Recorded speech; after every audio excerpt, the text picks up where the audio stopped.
Guys எல்லோன் பேபியில் act 4ல் வர இந்த ஒரு குழந்தைய தான் நம்ம வந்து பார்த்துக்க போகிறோம். இது வந்து சாதா குழந்தை இல்லை, பேய் குழந்தை. ஏன்னா அந்த அளவுக்கு சேட்டை பண்ணும் இது. சரி, இது ஒன்று பார்த்துக்கிறதே பெரிய விஷயம். திடீர்னு பார்த்தோன்னா 2 குத்துருவானுங்க. சரி, இது 2த்தையும் எப்போதா சமாளிக்கிறதுன்னு சரி யோசிச்சுன்னு இருக்கும்போது தான் திடீர்னு சாப்பாடு கொடுக்க சொல்லுவானுங்க. அதுக்கு டேபிளில் உட்கார வச்சு சாப்பாடு கொடுக்கலான்னு பார்த்தா ஒருத்தன் கம்முன்னு வாங்கிடுவான். இன்னொருத்தன் பார்த்தா அவனுக்கு ஏன்டா ஃபஸ்ட்டு குத்துன்னு சொல்லிட்டு டென்ஷன் ஆகிடுவான்.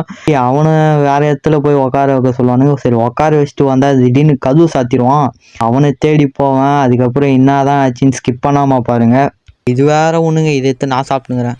தூக்கி போடுறான் தானே, கதவு லாக் பண்ணிட்டான். மொட்டை தலையனுக்கு என்னடா இது, இவனுங்களுக்கு பார்த்துக்கிறதுக்குள்ளே நம்மளுக்கு வயசே ஆகிடும் போல இருக்குது. அந்த மாதிரி பண்ணுறானுங்க. சரி, என்னடா இது, என்னடா தட்டு, ஐயோ என்னடா அங்கே இது பண்ணுறது, இங்கே வெடியுது டேய்.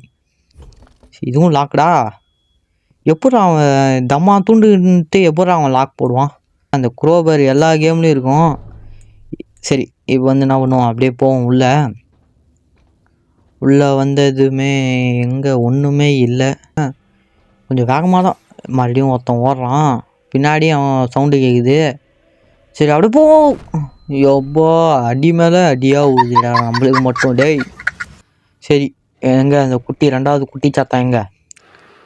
இது பாவி என்னடா பிக்ஷோவுக்கு அண்ணன் மாதிரிக்கிறா. வேறு வழியில் எய்ப் விட்டு தான் ஆகணும் போலுக்குது. டே அண்ணன் வந்துக்கிட்டு ஐயோ